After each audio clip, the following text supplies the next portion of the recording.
What's up, guys? I'm Kyle Mylan. It's the first Tuesday of the month, so you know what that means. Every month we come live talking about the latest in marketing, B2B marketing, B2C, and we're here to just share all of our knowledge, the secrets we do here at Mylan Media, the #1 marketing agency out there. And I brought with me the fire extinguisher. Cold email marketing is actually increasing. The big AI updates that HubSpot released. Shifting some of your budget into that AI overview summary. If they don't trust you, it does not matter how good your process is. I've got a YouTube channel with over 2,000 videos on it. We post content every single day, and the purpose here is to bring you guys stuff that we do at a marketing agency level for a lot of clients at scale, and bring you guys that knowledge so that you can adapt it into your processes, learn from us. This is what we do here at Mylan Media. We help companies increase their revenue with all sorts of marketing, whether it's web, SEO, automation, paid media, everything under the sun. We're here to deliver content for you that you can apply today.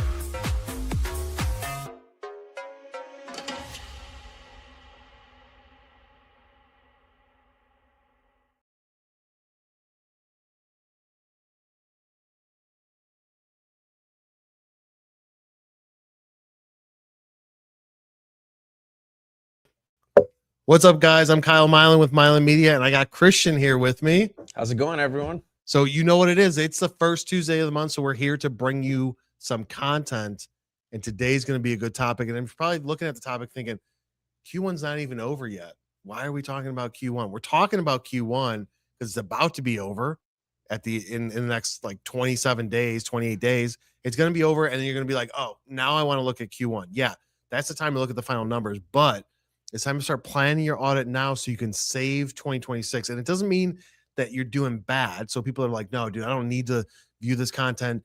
My Q1 has been popping off. Okay, that's great, but you don't know what the rest of the year is going to bring. So I think it's worth tuning into the tips and strategies and ways to audit it that we have and get into this live. What do you say, Cristian? That's right. You got to build the machine before you can use it. So exactly. Let's do it. So for those of you that want to participate in the Q1 audit and want us to take a look at some stuff, just go to mylanmedia.com/Q1 audit altogether. I will put it into the comments so you guys can click it easily, and we'll do an audit for you and show you some tips of what we think you guys should do. So getting into it, now that we're in the third month of the year, and even if you're watching this in 6 months and you're looking at it, it's like there's never a bad time to go back and look at performance. And you have to say, okay, 2026, you had a plan. You went into January like everybody did and said, I'm going to do all these things in my personal life. I'm going to do all these things in my business life. And I'm going to accomplish these goals. And then usually what happens is things fall off in the first 30 days. And now that we're more than 60 days into it, maybe some stuff has definitely fallen off. I know that I had goals. I adjust those goals because I don't want to keep seeing me not achieve anything. So you got to come back to reality a little bit before Q1 ends. And you got to look at what's working, what isn't, and then make decisions on what type of strategy and pivots you have to adjust. But in order to do that, the starting point has got to be with the data side. So Cristian, what do you think, like working with our clients, helping them set up their data? How are we collecting it? How are we measuring it? How are we monitoring it? What do you think are some top things that we've come across that people typically run into? Yeah, so some things started with the basic is you have a lot of deals with no owner. So who's actually following up on those deals, right? There's no ownership, and that is a key point. That data has to be clean. Deals have to be assigned to a salesperson so that they get the tasks, the reminders to follow up. So even basic stuff like that. Also, I've seen deals that have no next activity date. So we typically, in our audit, we filter for those to get the count and then figure out what's the plan to get a task or a phone call or an email in place in the near future to activate those deals. Yeah, so it's really whatever system you guys are using, whether it's HubSpot, Salesforce, Zoho, whatever it is, the organization and accuracy of data, right? That's really where it's got to start. And that is where we can shoot a lot of holes through most of our clients' stuff. It's not just one industry. It's not just one size of company. It does not matter. I feel like everybody's got holes in their data, us included. There's even though we're the best at this, there's always ways where we could be better and collect information cleaner. But starting with that is you may realize that people were supposed to be entering stuff, teams were supposed to be doing stuff, especially your sales team, and you're like, oh shoot, now that I'm looking at this, the team's not really doing what they're supposed to be. So before March ends and before Q1 is over, put something in place and say, hey guys, I'm looking at this. Here's a dashboard. Here's what Milan Media said they can't do. We have to put this in place immediately, so that way the marketing team can do their job of trying and accompany pushing those deals through or bringing in new deals. There's no sense of bringing in a bunch of new leads if you can't work those leads through the process and follow them through once they stall or ghost you, and do it in some sort of efficient way, right? So accuracy of information and the system that it's on. Do you think that it's a sales issue that's like the culprit of it? Is it a marketing issue that's driving it? Is it management? Like, what do we typically see as like the main contributing factors? Yeah, I think a big contributing factor is definitely management, right? If you don't enforce these things, people won't do it, right? Yeah. If they are just free, willing, do whatever they want. But if you have actual enforcement and a process written down that they can follow, so they know it's easy to maintain your data and have a clean hygiene. Definitely a big portion of it is management. And then you have like the handoff process. Sometimes the marketing to sales handoff is not very clean, is not documented. There are holes that could be patched. So I think that's the second tier, right, of where the responsibility goes on who needs to maintain that data and do the actual data entry. Yeah, absolutely. And if you're looking at this, you may say, like, and we've had clients do this. I just read an email earlier today from yesterday that a client did this. Is like, you got a team, you tell the team to do some things. You're in the beginning of the month. If it's not working, they've been with you for a couple months, couple years. It's not working. It's time to move on with those people, right? You can only say the same thing to those salespeople before it's like, you know what? I've told you 100 times to do this. I'm just going to find somebody else that can do it. And that's what we're seeing with our clients are taking more action in 26. They're being less complacent on the sales team and like, you know what? Either salespeople are leaving because they want to move on to something else. Maybe the grass is greener on the other side, or the company's forcing them out being like, you don't fit what we're trying to do. But you can't possibly make those decisions. Like when our clients bring us in and I look at sales teams, I'm like, the first thing I had to do is look at who's closing the most, right? Who's taking the most action, who's doing the most activity on like an outbound standpoint and getting those results, but then also who's documenting that. Because if you document it, it's easier for us to then take action on things that don't go as planned when that deal doesn't close on February 28th, right? And you're like, okay, this moved on. What can the team do to take care of that? And looking at that funnel, like one of the notes that we had here is like, you look at your pipeline and you look at the revenues numbers, but those can be misleading if you don't have the proper things in place, right? And that's an issue that we've dealt with. So Cristian, when somebody's looking at their pipeline, let's say, and they're like, oh yeah, I got this much in my pipeline, $25 million in my pipeline.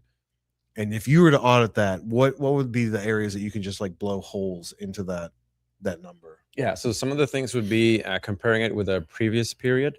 Okay, this is the Q1.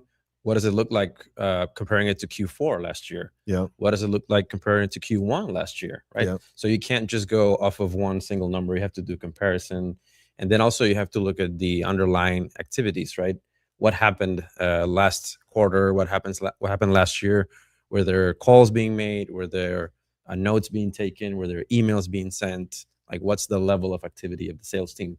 And it's rarely, it's rare to see a team that does not have activity that are, winning, right? Yeah. Usually high performing teams, they're all of the team is invested in it and they're working towards it as a team with a common goal.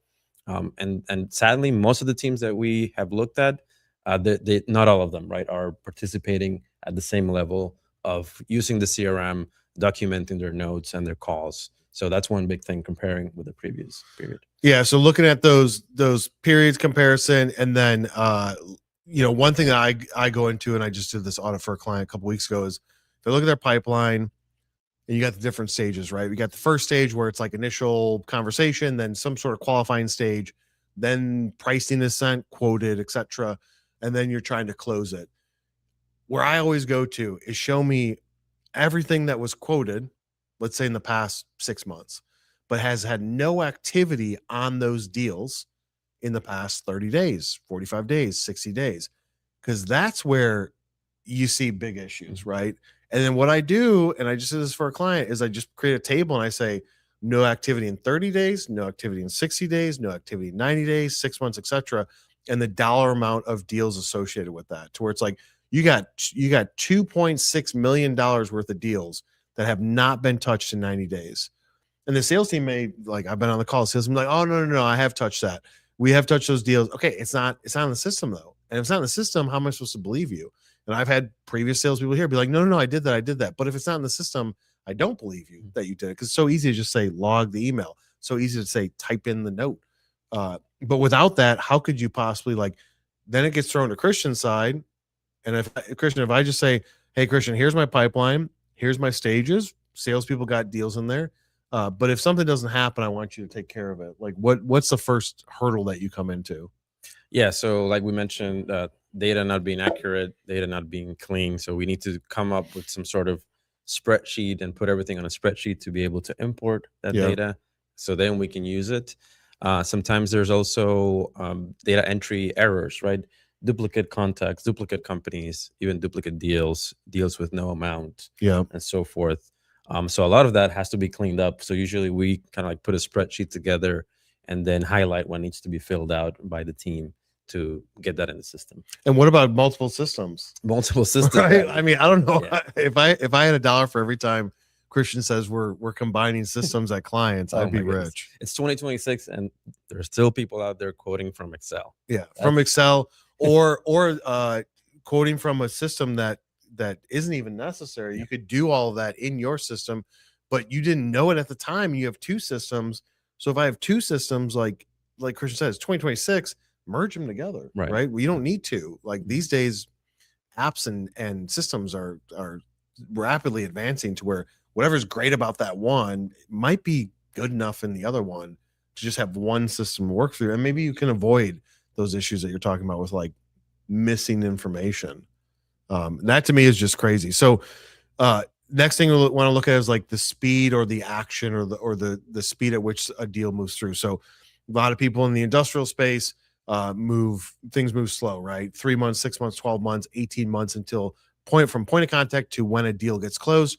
In other industries that we work in, much faster, not as high ticket, right? Somebody's selling $100,000 service or $1 million machine. It's going to move a little bit slower, but we can still gauge it, right? Yeah. Like we could still say how, like, let's start at top of funnel leads. How long does it take for your team to respond to leads? I mean, there should be some standard with that, right? Yeah, there should be an expected movement speed. Yeah. Be it, in 7 days you have to qualify them, right? They can't stay there forever. In 14 days you have to either quote them or unqualify them, right? So there has to be a bar set. Right. And if you're not tracking that data, that's the first place to look. So going through a checklist for you guys out there, if you're writing this stuff down, is the first thing you want to look at is high level. What type of pipeline do you currently have? What's in the different stages? What's outstanding or quoted or pricing's been sent and you can close? What's still in the initial stages? Start there. Then drill down into the activity level. Like Cristian said, we're looking at the information that's on the deal. Is the dollar amount correct? Is the close date correct? Is there a contact? Is there a company associated with it? Is there notes? Are the salespeople following the activity? So you look at the quality of the deals. Then you're also going to compare the deal. Once you know that information is good, you're going to say, this is where I'm at Q1 of 26. Where was I at Q1 of 25 versus 24? Where am I at Q1 versus Q4? As long as there's no seasonality, maybe you guys can compare those two. And then you're going to dig into it and say, with that information, now I'm looking at the speed, right? How fast is my team working these things? What type of activities are they having against these deals? And that's where you could usually start to pinpoint, you might have some losers on the team. And you just, like, I say it on client calls all the time, 90% of salespeople are lazy, right? It's a fact. I don't care what you're selling. 90% of you are lazy. You're not hungry or aggressive enough to close deals. Maybe it's because you're not motivated. Maybe you're in the wrong vehicle, meaning like company. It's just not a good fit for you, but you're not aggressive enough. If you say you want to make 200 grand a year in sales and you have a company that can produce that revenue for you through base salary and commission, and you have opportunities, you should be able to hit it. But I've dealt with it my whole life, going up against salespeople that are lazy, and we've dealt with it training salespeople that are complacent and don't want to hustle. And those ones that are good are great. But I'm sure you've seen the in between. Usually, those ones that just barely do enough, they typically don't make it. And then Christian's training a new salesperson on how to use the systems. Yeah. Usually, there's people that don't want to use the system. They are just stuck in their ways, and they're also just waiting for leads, right, from the marketing team. They don't go out hunting. They don't get creative to get new business in. So yeah, there's a lot of that for sure. Yeah, and then the other thing that you want to look at as you go down this list is you want to say, how many leads am I getting a month, and where are those leads coming from? What's organic, what's paid, what's inbound, what's outbound, what's LinkedIn? Where am I getting this action from? Where did I get it from for Q1? Where did I get it from for all of 2025? What were my big winners? Hopefully, when you're developing your strategy in 2026, you looked at what sources make you the most money, not necessarily bring you the most deals, right? We've seen that to where you say, this gives me the most leads and deals. But if it's not the one that also you close the most business from and have the most revenue, maybe you shouldn't be putting so much weight behind it from an effort standpoint. So you want to make sure that those things line up, and then looking into like the time of things, right? So if something like Christian, walk somebody through, if I said, hey, my sales team, they're working on new stuff, new leads coming all the time because we're just crushing on inbound activity. What can I do? What can you do to help my sales team out when it comes to like them forgetting stuff? Yeah, so there's a few things we can do. We can create automation around what the leads are doing, right? If they are opening, clicking emails, we can probably assign a score to that lead, put them on the top of the list so the sales team can hit those first.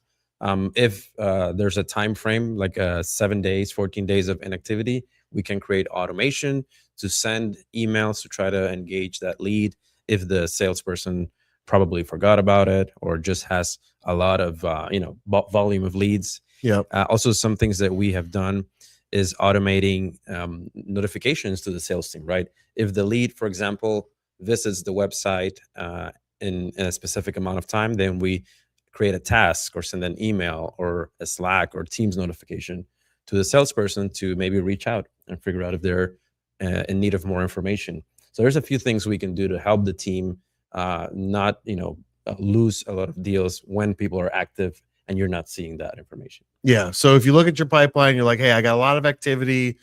We had one client that said, I quote a lot of deals, but I don't close a lot. All right. So that tells you one or two things. Either your salespeople suck at closing or you're quoting the wrong stuff. It's not a fit if you're quoting but not closing.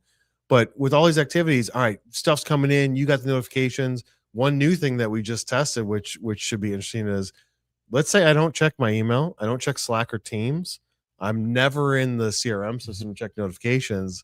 Are you going to get me on a text message when a lead responds to something? I'll send you a text message. Yeah. So we just tested out to where I would get a text message when somebody responds, and it's positive engagement through the system that Christian built with using AI to be able to decipher the emails. And if it's a positive response, then hey, I get a text message. Yep. I mean, you got to look at your team and say like, what's going to work? It could be an age thing. Maybe older guys are like, I'm not in all these fancy systems. Younger guys are like, send me into whatever. But you got to figure out like what works. What's the hindrance for the team? What if none of them ever check emails? Yeah. Then sending email notifications is going to do nothing. Now they should, because they're in sales and inbound leads come through it. But you got to look at it. Christian can set up the best system out there to be able to track, manage, measure, etc., take action. But at the end of the day, if your sales team isn't complying with that, then it's not really worth it to have those people on there. And sometimes that's a tough pill to swallow and say, hey, I got to cut my sales team in half, or I got to cut 2 people out of my team, reduce it to get bigger opportunities for those that are willing to do the extra work and put in the time and be able to listen and be coachable, right? Yep. If the boss is saying, hey, sales team, like you're not doing these things, and the boss knows how to sell, and the boss can prove it. And I have a client that does this. The boss proved it, and he closed deals in the snap of fingers. Then the sales team better listen to that boss when the boss says, "Here's how you do it, and here's what I need you to do," because that boss obviously knows. And it's fun from my standpoint being in those conversations to watch another company where the owner can close people and just work deals. And the sales team was like, damn, like, okay, that's how it's done. Because I've experienced that in my past too. And it's just fun to be a part of. Yeah. I was thinking too, like if your sales team needs motivation and if they are commission based, like most of the sales teams are, you could easily set up a custom field in your pipeline that multiplies whatever the deal amount is by the commission percentage that they would expect. Oh, like a projected commission? Projected commission. Okay. So that way they can view it, they can sort it by that field, Yeah. and maybe get motivated. Yeah, that's a good idea. The dough they could bring in. So they can look at it and be like, I want to touch the ones that instead of just saying dollar amount for deal amount, they're saying like, I can make $46,000 if I close this deal. I can make $468 if I close this deal, and be able to look at their forecasted or potential commission. I mean, I think that's a great idea. I feel like so many salespeople are just like always doing that math. Yeah, on the side on a piece of paper, like Post-it note. Yeah, and then sliding underneath their computer at their desk, being like, "I'm gonna hide this, but here's what I could make." They start daydreaming of what they're gonna do with that money. Then it gets a bit excessive and crazy. And then before you know it, they're not closing anything. But yeah, that's definitely a good point. Anything else that we want to cover from an audit standpoint? So we talked about looking at the high level base numbers of your revenue in your pipeline, broken down by stages, then looking at the activity and segments, comparing where you're at in Q1 versus Q4 or Q1 of last year or previous years, and then looking at accuracy of information and things you need to change there. And then therefore, by doing that, being able to possibly do some automation. Is there anything else in the initial audit that you feel like should be covered?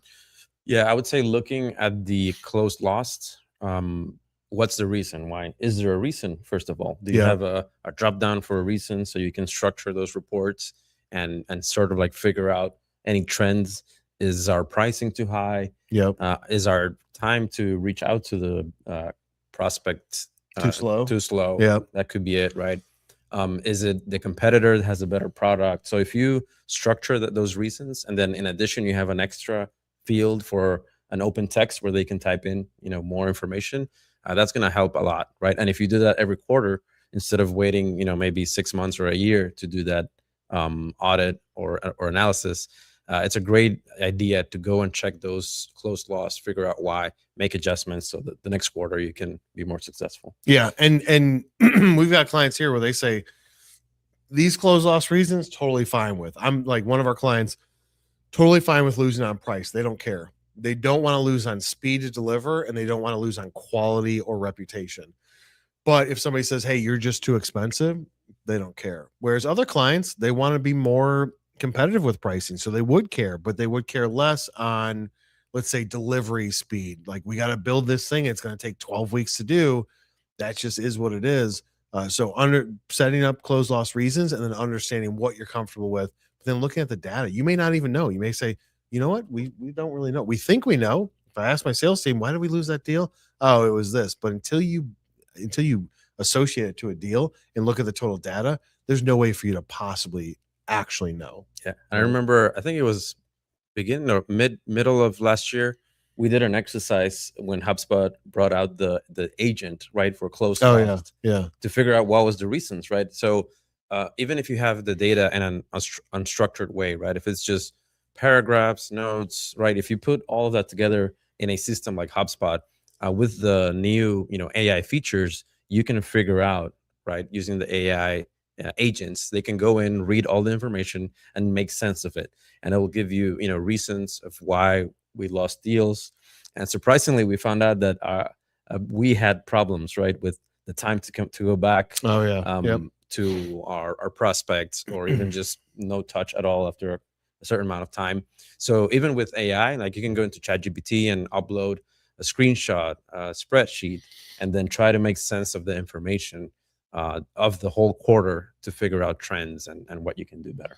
And it's never too late Like even it's never too late to go back to a deal from January or a deal from January of last year or something that wasn't followed up on. If you've had salespeople left on the team and those deals are stagnant, there's been no action in 2 months, 6 months, 8 months. It is never too late to breathe some life back into that dying corpse and hit those paddles and resuscitate it. I just got responded to an email before I came in here, a deal that was around in it was November of 24 that didn't get closed in the beginning of last year that I put into one of our nurture systems.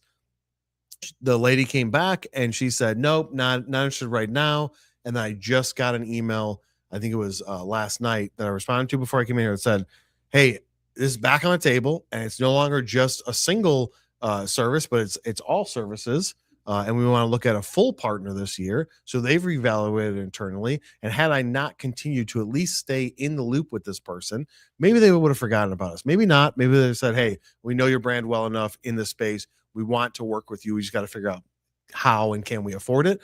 But I have to imagine that based on the previous conversation, that had it not continued to at least go out there and reach out and keep this person in mind, that they probably wouldn't have come back to that thread that was only 2 months old versus a thread that was like a year and a half old.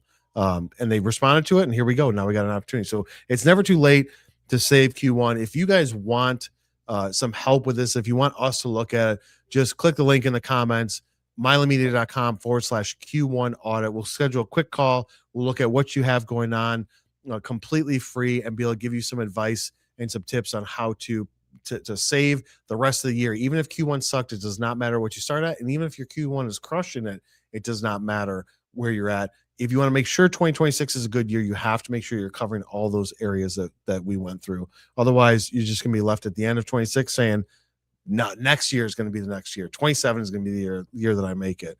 So you got to take some action now. Anything else before we close out, Cristian?